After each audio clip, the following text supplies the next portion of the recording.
So we're here to talk about trust-based philanthropy, and it's something that is not new. Many of us in philanthropy have been reassessing the way we do our work and really trying to embrace the values that honor our grantees, that respects their knowledge, and recognizes that those who are the most proximate to our work are the ones who best know how to do the work. And so we've been on many panels and certainly seen a lot of discussions about trust-based philanthropy and what it means. This is really about talking about what does it actually look like, and what is that unique relationship between a funder and a grantee, and how do the power dynamics that are clearly still there play themselves out in real life. And to evaluate what it is that we should think about changing, and in what things are the barriers that are hard to change. So I'm going to ask each panelist to give us a little context about who they are and what perspective they bring. Do you want to start? Sure. Can everyone hear me? Oh, I don't know if I turned this on. No, it should be on. Oh, is it on? It should be. Yeah. Go for it. Say something else. Hello? Yeah. Oh, it's on? Yes? Okay. Well, Kualito Nali, good day to everyone. How are you doing? Okay. All right. Before I speak, I just want to acknowledge that we're gathered here on Ohlone land in a territory that was once also known as the village of Yelamu. And so ask permission of those ancestors and give thanks for allowing us to have this much needed conversation here today. Mi nombre es Nidia Alicia Garcia, soy chicana indígena. My family comes from Mexico. If you're from Mexico, say a whoop whoop. De Michoacán y Chihuahua. So, you know, I am a community organizer, coordinator, strategist, fundraiser, whatever I need to be for the liberation and to be in service for my people. And I know folks in this room understand what that's like. Raise your hand if you've had to just figure it out and do it all. Yeah, raise your hand high. Yes, be proud that we have to wear many hats to be in service and be, you know, there's this saying in Spanish that says, caminante no hay camino, el camino se hace al andar, and oftentimes that's how we carve our path towards liberation. So that is me today on this panel. I also just want to acknowledge my 10-month-old baby who's somewhere in this room. And my friend Morgan, who's supporting me to be here with you all. Tlazokamati. Welcome. Yeah. Hi, everyone. Good afternoon. My name is Nick Tedesco, and I'm the president and CEO of the National Center for Family Philanthropy. And we are a network of philanthropic families who are committed to learning and growing together. And I have been in the sector for about 2 decades, and the perspective that I bring is that of philanthropic families and individuals who are really committed to reflecting on what it means to be effective. The through line of my career has really been donor effectiveness and donor preparedness, and it's been born out of working with individuals, families, and institutions on the questions of how to do this complex work and how to do it well. And so just really grateful for the opportunity. Thank you. Welcome.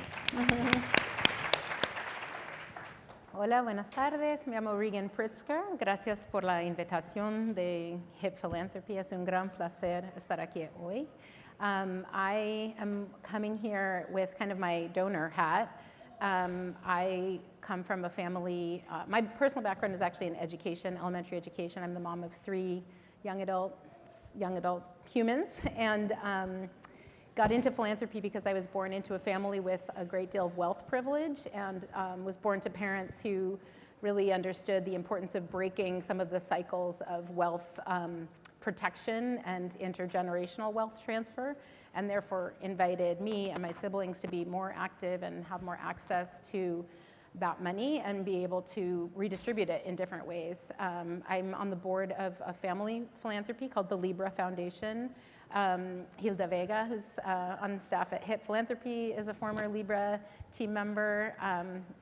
And more recently, my husband and I started a project called Katali Foundation, which I think, we'll probably talk about both of those foundations during the course of this conversation. I think of my role now and like what brings me here today as a donor organizer. So I think of, I try to use my wealth privilege, my white privilege, my sort of the power of people's fascination with rich people and rich families, honestly. So I have a name privilege that opens doors for me, gives me access to spaces where other wealthy people might hang out. And as like professionals in philanthropy, I think, all understand the frustration and challenge of getting donors to be learners and be humbled by others and have mentors. Like Nidia is one of my mentors.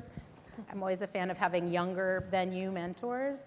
Nick has been a big mentor to me as well. So anyway, that's kind of the hat I'm bringing today, is like, how can I be in service of your goals of transforming philanthropy with this positional and situational privilege that I have. Well, thank you. Welcome. So I think most of us in this room are on some path or some way in the journey towards trying to embrace trust-based philanthropy. I know for us at the Weingart Foundation, several years ago, the foundation made a commitment to equity and to racial justice, and in that context, decided to use all of our assets, all of our voice, and certainly our grant making to advance these values.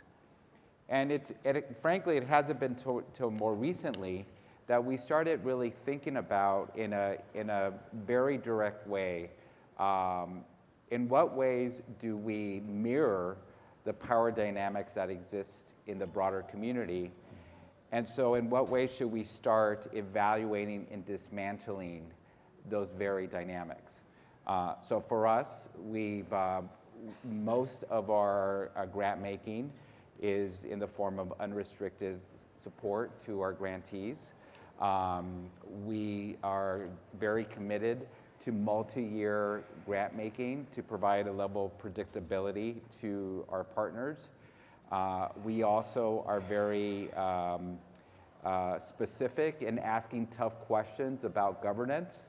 It matters to us who's on your board and whether the board reflects the communities you're serving, the leadership of the nonprofit itself. And we also care a lot about how the community that's being served, how their voice gets incorporated in decision making and then delivery of services. And so it's a constant evaluation that we have to determine that we are being as genuine and as close as possible to the values that we hold true.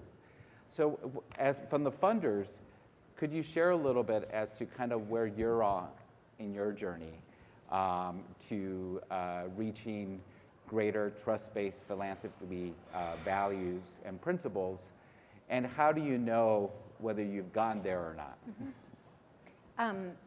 Thank you for that question.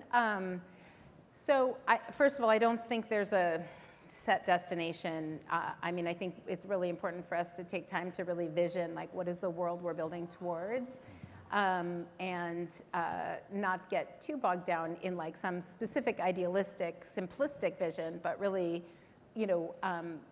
think about the values and principles that we want to kind of embody and feed and put energy towards.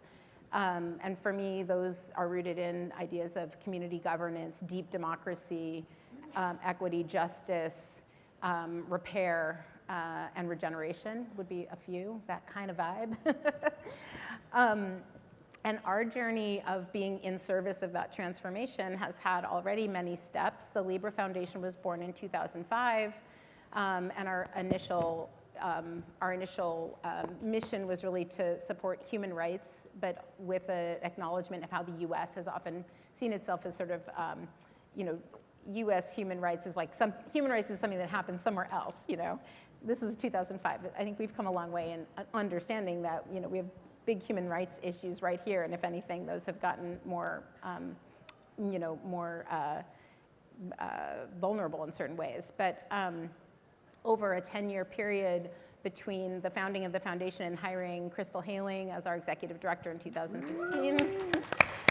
There's a lot of Crystal Haling fans in the room. I am primary among them.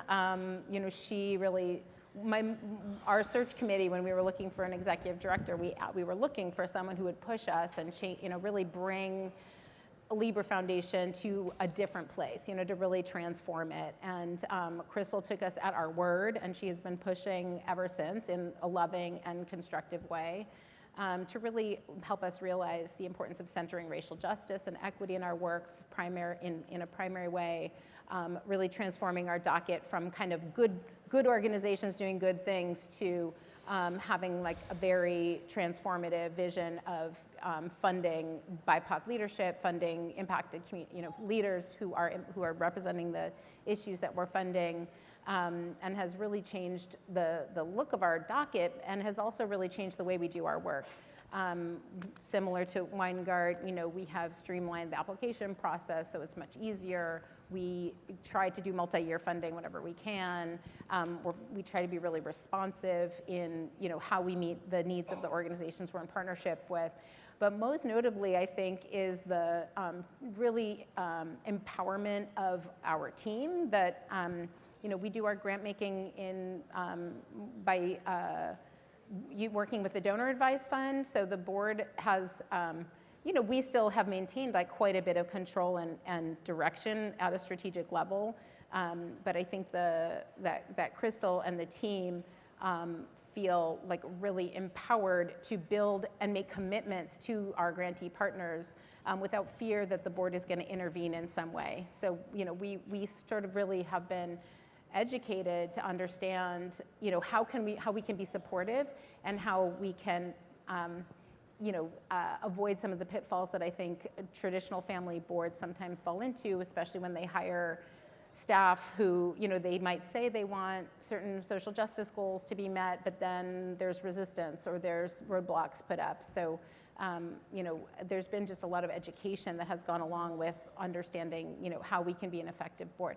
And then fast forward to 2019, again, in this continuum of having, more access to family wealth, my husband and I were in a position to be able to give away another big chunk of money. So the Libra Foundation is a $500 million foundation.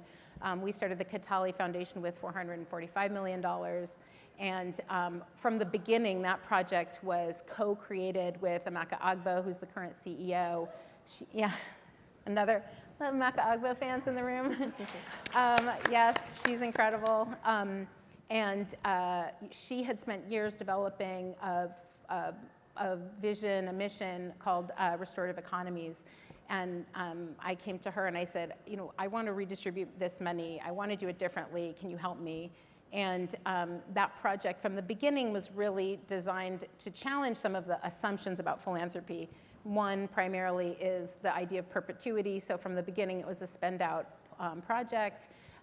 We really wanted to decenter the power of the board. Ironically, my husband and my mom and I are still the board of Katali, but we're advocating to be either outnumbered or replaced. But we're also a very friendly board to this mission of really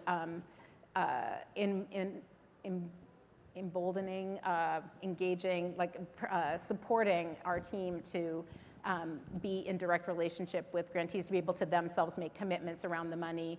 We also work with the Donor Advised Fund, and this team are the deciders for the money. So once the money's in that Donor Advised Fund, the board has no more agency or ability to intervene or disrupt the commitments that are being made to the field, which is a subtle difference, but it means that that we have entrusted the team that's around the table with at Katali, and they in turn can build trust with the partners they work with because they know that they can follow through on the commitments they're making and they can expand that circle of trust in ways that I think are I hope, transformative and really get to the ultimate vision, which is, to hospice kind of wealthy people-led philanthropy and really create a system of sort of mutual generosity that is, community governed and deeply democratic and not so top down. Because I do think there's room for, like, we learned during the, we can learn from history and we learn from other cultures,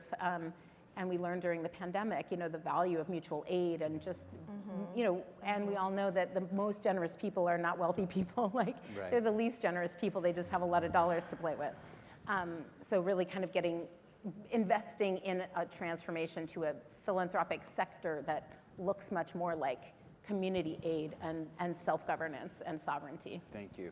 Sorry, Nick, that was share long. with us where you are on your journey. So we have a bit of a dual perspective. We're both a nonprofit organization, so we are a grantee of individuals, families, and institutions, and we feel and experience when trust is present, and we feel and experience when trust is not present. And so we know the difference and feel the difference when someone like Surdna Foundation gives us a 6-year grant and allows us to be able to do the great work over a long period of time, or Mackenzie Scott, doesn't require any reporting. And then we feel the inverse of that when an organization comes to us and asks for budgets and budget revisions and questions on line items, even though it's general operating support. And so we experience trust from the perspective of being a nonprofit. But we also center the work of trust and trust-based philanthropy alongside equity and listening and proximity and all the work that Regan and her family are doing as a network of families that are coming to us to continue to ask the question of what's possible and what's needed, what's required. And so for us, we really take a perspective on what it means to be effective in family philanthropy. Our goal is to elevate the conversation on effectiveness because I believe that this is a time of reimagining. We absolutely have to radically reimagine philanthropy. And I do think that the last 3 years have set the conditions for people to be more open to reimagining philanthropy. And so we are very much asking the questions and highlighting pathways of what it means to center trust in your work. And then we're helping to navigate what is often the say-do disconnect. So what are the tools to be able to embrace to do that work? I'll say kind of, if there's a State of the Union question, kind of where are we in terms of is trust being, fully embraced by all the donors and all the institutions? I think that trust as a concept is being embraced, and I think that we are still living into the practices being embraced, but there are many families like Regan's family who are showing us that it's possible, and not only possible, but it's needed, and it's in fact far more effective. And it's the right relationship to be in. Thank you.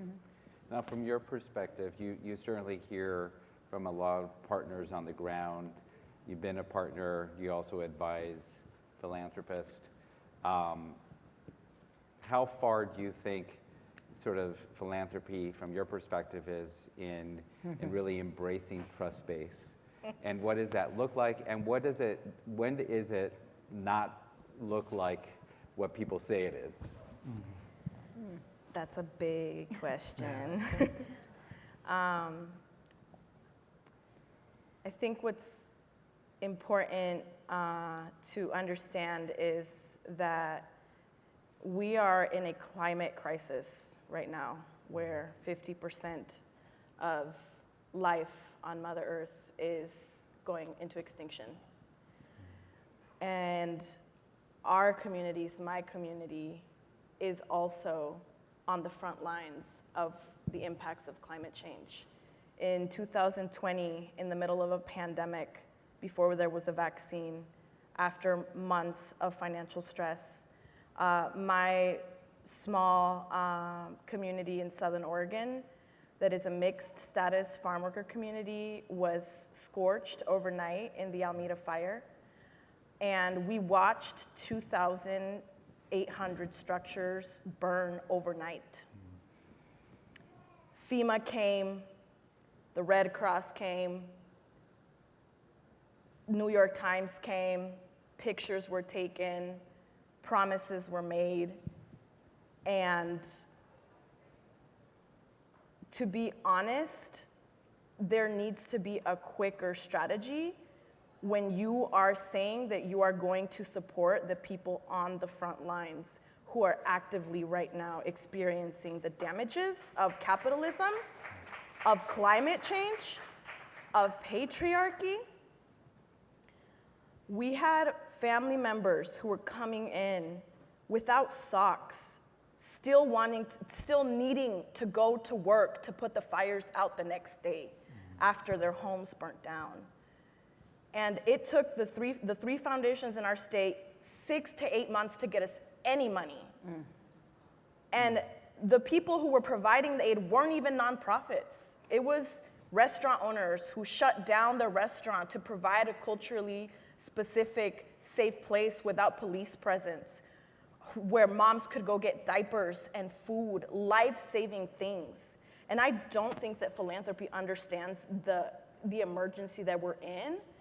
And I would love to see foundations, actually be like, here, write me a report about what you're gonna do with this money. Like, you wouldn't do that. You would not do that if you had to give money to a mom who lost everything overnight and was just trying to find diapers, and a farm worker who was scared to get deported because the main evacuation center had police presence. You would not ask them to write a report. And so we are so detached, and the truth is that we're on a ship together, we're on Mother Earth together, and it's important for us to understand what our roles are. The trees don't try to do what the salmon do.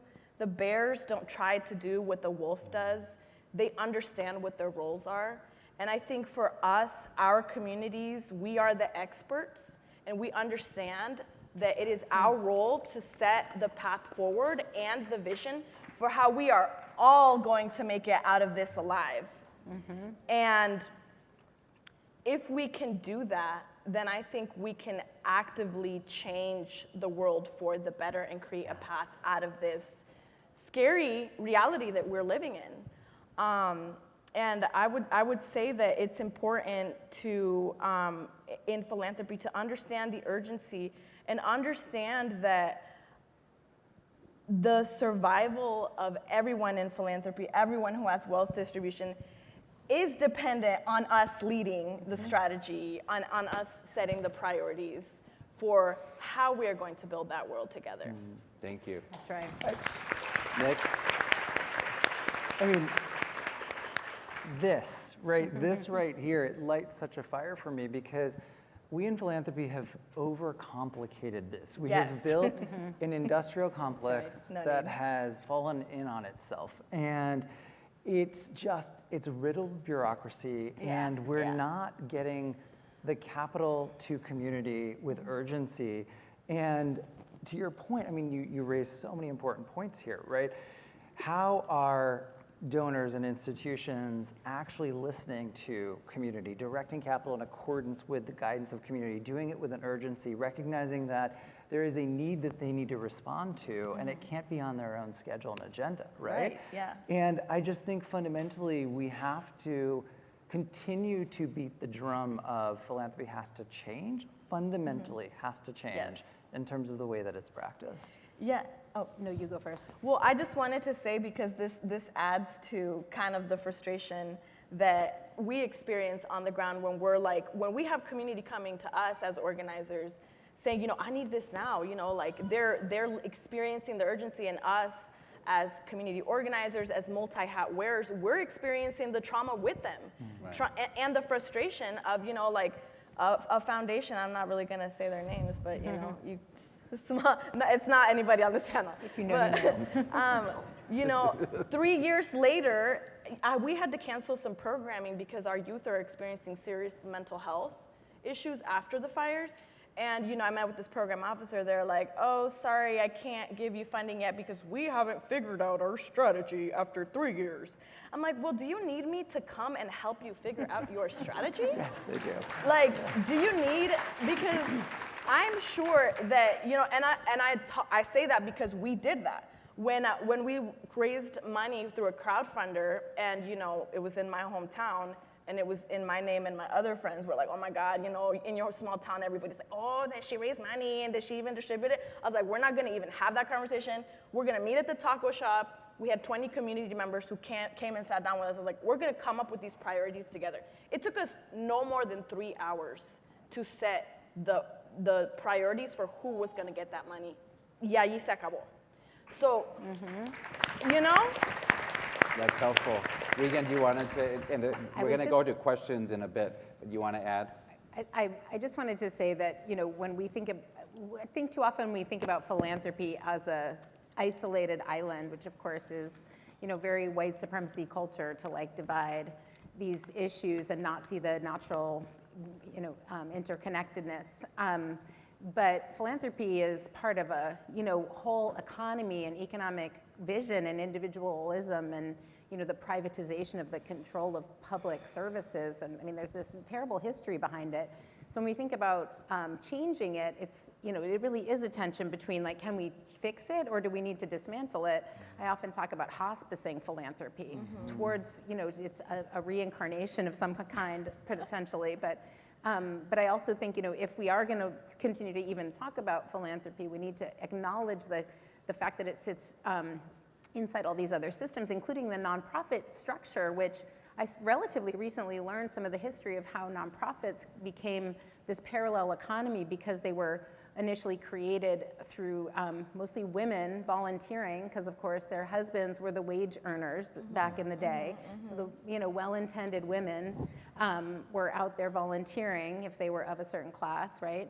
And then when that work became recognized as, oh, we might need this to continue, it still wasn't built into our economy. So it was like still dependent on this kind of free labor, reproductive labor, and it still is the same. We haven't fixed that. So the Catali Foundation, one of the things we really try to attend to and repair in ways we can is to move money in ways that build wealth and ownership and asset ownership in the among these community partners. So whether that's owning land or buildings or a loan fund or something like that, but creating kind of economic bulwark against the sort of charity mindset of constant dependency that we've created in our systems. But it's really hard to model it within a system that still has that baked in. So there's a lot to do to shift how we even function in our economy to make it more equitable from kind of the policy level, from the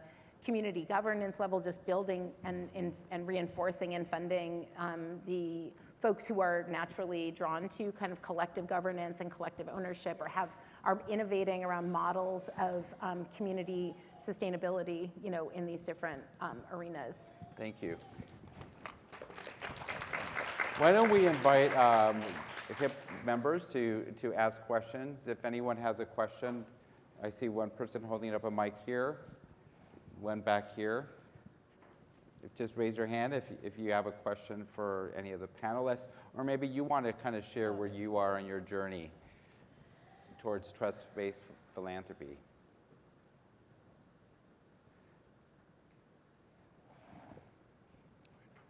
Hi, how you doing? My name is Albert Garcia. I'm with the National Committee for Responsive Philanthropy. One of the things that we're hearing on the ground from a lot of our members and other nonprofit folks is that some of the innovations or risk-taking that were taken during COVID, that foundations are beginning to either come back from that or are feeling the pressure to kind of return to kind of like a normal, quote-unquote, pre-2020 effort. So I want to hear, how are you guys seeing that? How are you guys experiencing that? How are you seeing it from your other colleagues?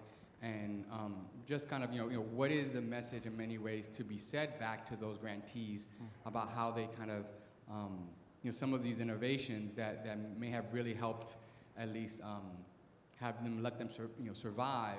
How do we actually double down on some of those ideas?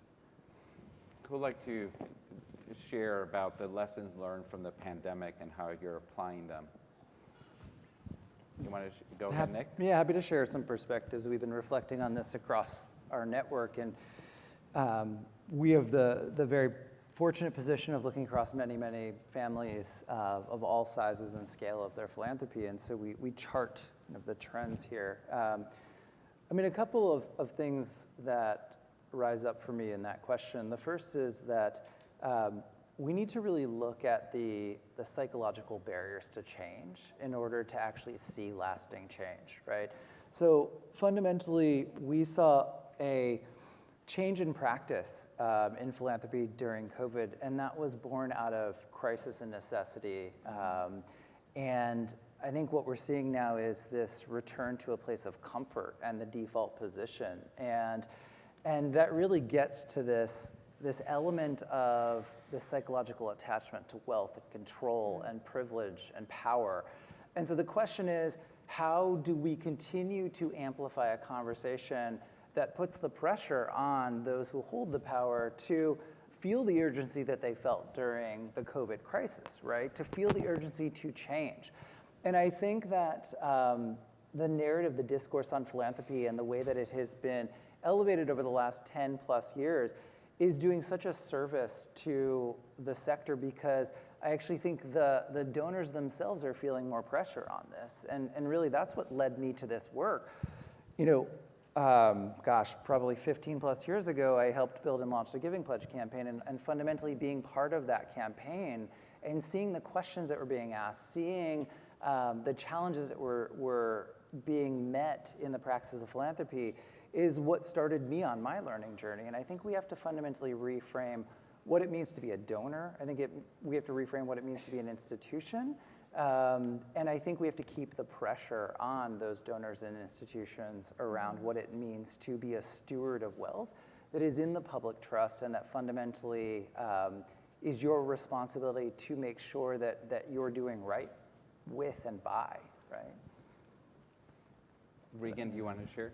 Oh gosh, it's just such a good question. I really appreciate it, because it gets to, I mean, I think it's exactly what Nick is saying, the entrenchment in old practices that are rooted in white supremacy culture, that are the Andrew Carnegie, like, we do philanthropy because we're smarter than you, we're better than you, and we're gonna help you. I mean, it's a really terrible approach. You know, it's a horrible mindset, and I think it's baked into still a lot of well-intended practices, you know, and especially in family philanthropy. I think there's a real entrenchment in you know, perpetuity at any cost, which is really dangerous, in passing on this family legacy, that money is your family, is how your family relates to each other, which is really terrible, you know, and that your identity is, you know, baked into your wealth and your philanthropy. And I just, you know, it's kind of why I highlighted, like, being a donor organizer. It's like I have a job that's different than my board membership, you know, because I don't want to be on these boards. You know, I want to pass that power to others. And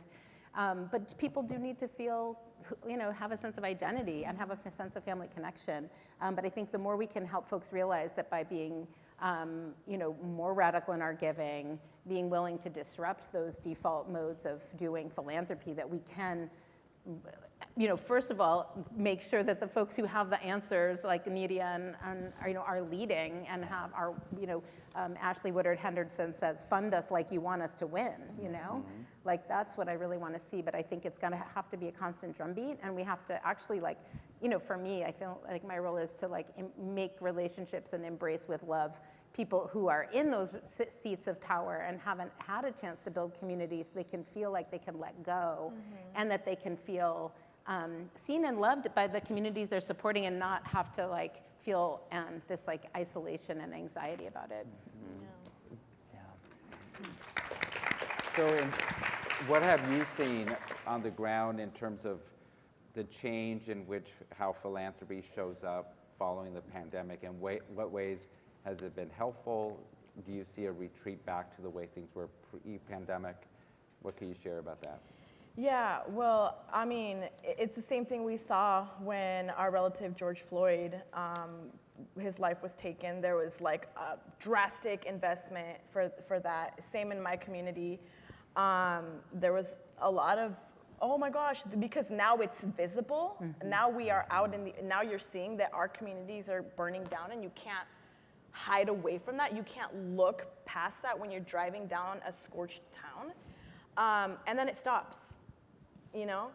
And that sucks.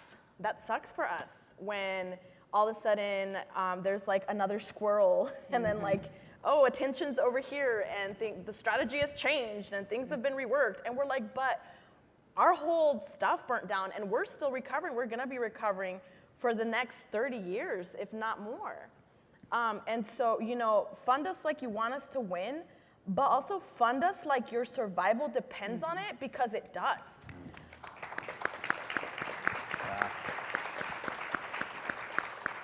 And I say that because climate change does not discriminate. When the seas rise, they're gonna push you out of your multi-million-dollar home or wherever, you know, they're gonna push us out. It's how we survive that is gonna make the difference for us as a human community.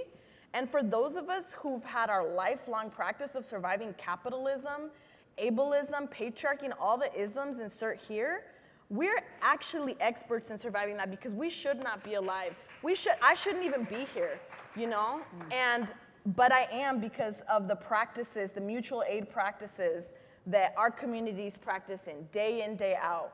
Oh, que te doy un ride, I'll watch your kid. You know, all of that is our cultural wealth. And those are frameworks that society needs to know, right? To like know now so that we can find ways in which we will all make it out together. And that's one of the things that made it possible for us when we had to set our priorities for who we would give the money to when we raised that money. It's like, it took us 3 hours because we have that cultural framework of orienting towards the people who need it the most. And we gave it to our disabled elders, our moms with kids under 5 who weren't gonna be seen by the school district, our you know, mixed status families, undocumented families, and it was completely aligned. Like what I had thought needed to be prioritized, like everybody on the table. Our community was going up to bat, even when it wasn't gonna directly benefit them. And that is like the richness of our culture as like gente que venimos de culturas milenarias, people who come from cultures that have been around for thousands of years, that figured out how to be human on this planet before individualism and capitalism taught us that we needed a hoard for safety and like figure it out, you know what I'm saying? So like we need to change the culture, and you do that by inviting people who come from those cultures into those spaces. Woo. Thank you. Do we have time? I do one more question. Do we have time for one more question? Oh, there's somebody right there. Back here. Go ahead. Good afternoon, everybody. Javier Juarez, Director of the Latino Equity Fund at the Boston Foundation. Happy to see some New Englanders over there. The Latino Equity Fund was actually created 10 years ago with seed money from HIP, and I don't think it would have been created without that support, so shout out to HIP and shout out to everyone that did that. My question is, what advice would you give to funds? As we know, funds come in all different shapes and sizes and different resources. What advice would you give funds that are fundraising for their own sustainability and perpetuity for the community? You want to start? Could you regurgitate the question? So what advice would you give to a fund that is doing this work, as opposed to an organization that's providing those services directly to the community? Yes, invite us to the table. You know, you don't have to sit there and bang your head. If you're not, you know, invite people from the communities who you're trying to serve to the table. It sounds really simple, but we don't get invited, you know? Invite us to the table, like, and let us decide, you know, don't stress yourself out, you know, we'll figure it out. Like, it doesn't have to be a big deal, you know? Actually, before I came on this panel, I called my mom. I was like, Amá, me invitaron a hablar en un panel de Philanthropy, que quién sabe qué, la gente que da dinero. And I was like, ¿qué quiere que les diga? You know, I was like, Mom, I'm going on this panel, what do you want me to say? She's like, no, pues que le dé, que nos ayuden, like, que le den el dinero a la gente en la calle, los mayores, you know? She was like, oh no, we'll tell them, you know, like to help us, to like, you know, we know where to give it. I know this person down here who got her leg chopped off because she's got diabetes. I know, like our people know where that money can best go to service. So I would just say invite us. And from a, And from the philanthropy, from like the funder side, I would just emphasize that, it's part of this culture change that I hope to see in philanthropy is, excuse me, less empire building and institution building by philanthropy, by people inherit money or they make money and they feel like they have to start from scratch and build their strategy and spend 3 years and hire 20 people, and it's so inefficient and ineffective. And I say that with some humility because we did create the Catali Foundation, but only under pressure from the team who really wanted a container to do their work. So maybe hopefully some grace on that one. But we are moving money to a lot of intermediaries and grassroots-led, democratically governed funds that are distributing to trusted relationships in the field. I mean, that has got to be the next chapter, the future of philanthropy. So I always advocate to folks to really find people who are from the communities that are in the, experts in the issues you're working on and give them the money. Don't build it yourself. Thank you. Nick? Yeah, I would just add from our perspective, don't be afraid to make the ask. Don't be afraid to ask for what's needed and what's just, to be quite honest. I think there's oftentimes, I meet with so many people running nonprofit organizations that just, they're looking for, what's the way that I can position this request, or what's the right way to make that ask? And I would say, lean into that, right? A lot of the families that we work with, they're actively looking for ways to put their capital to work. The intention is there. The action is often what's missing, and that's because of a lack of connectivity to the people doing the work. And so if you, to the extent possible, lean in to make the ask, and lean on intermediaries like ours who can help make those asks and introductions. And so I would just say, to the extent possible, feel empowered to do the work that you are positioned and well suited to do. Thank you. So we're out of time for any more questions, but just a quick wrap up on let's end on a positive note. Let's talk about one way that philanthropy is getting it right in advancing this idea of trusting those who are doing the work. So you want to start? Do you have any stories? Yeah, Regan, do you want to start? You want me to go first? Yeah, go ahead. Well, I do think, as Nick said, there are a lot of well-intentioned people, and so that's encouraging. I think people are increasingly coming into awareness, even those of us who have been most protected from the impacts of things like climate change and economic inequality, with the rise of authoritarianism and climate impacts that are now more visible, as Nadia was saying. I do think there's heart space for people, if they are lucky enough to be invited into community and have a space to explore that in deep relationship, that that gives me hope that people are really searching for meaning and purpose with resources. I'm talking about people who have access to wealth privilege. And specifically, I'm really inspired by what's happening with the Catali Foundation. It's just one big experiment, but seeing how Amaka Agbo has built a container for moving resources. People told us that it was too much money to match with our mission, that social justice, philanthropy, you can't move those big dollars so quickly because, of course, organizations can't absorb so many dollars all at once. And we're ahead of schedule on our spend out. And it's really exciting to see what will be made possible because of these resources being moved at scale to projects that are governed in community. I'm excited to see how that plays out. Thank you. Nick? I'm certainly energized by the work that we're seeing, that we've talked about, the work that Regan and her family are doing, the work that Nidia is leading, and many of you. But I'm really excited about and inspired by the openness of this season. I think the last 3 years have just created this curiosity, this willingness to ask questions of ourselves that, quite honestly, I haven't seen at this scale in philanthropy ever. And I think that there has been the excuse of willful ignorance that has been taken away from people, and now there is a demand of openness and curiosity, and I think that people are really rising to that. And I'm seeing time and time again the families we work with come to us and say, How can I shift my practice? How can I think differently about this work? And so the questions are there, the conversations are happening. We now need to create the pathways to action, and that is what I hope that we all can continue to do as a community. But I am inspired by the questions that are being asked and the openness of change and willingness to embrace change as a possible outcome of, what is a very challenging time in our history. Thank you. Yes. I think my prayer for philanthropy is that we can be brave together, because there's no more time to be afraid. And I think there's a huge gap in how much we are able to connect with people who have access to resources. I think how I met Regan talking under a lemon tree, like at a community event. So I think more folks who have, and I didn't know Regan was a funder or had started Katali.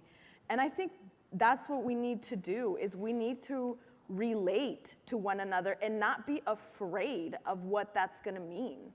I feel like there's this fear that a lot of people in philanthropy or folks with money have around, like, oh, well, I don't wanna say no, or well, I'm not gonna go to that community event because I don't know what that's gonna mean.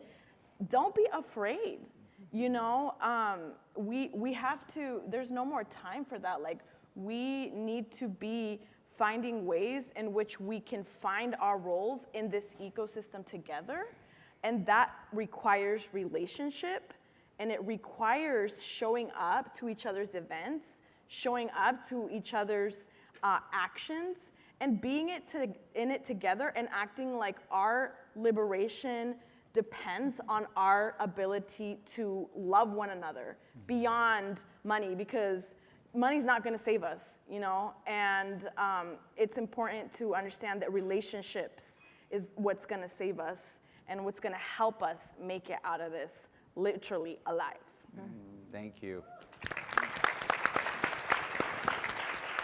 The only thing I would close with, that it also matters that those in the room who are supporting our partners also look like our partners. And I think that's why HIP is so important, because this is this place where funders with a shared experience, with a shared point of view, can come together, get nourishment, have a safe space to have candid conversations, and to inspire the next generation of funders as well. So thank you very much. Please join me in thanking our incredible panelists.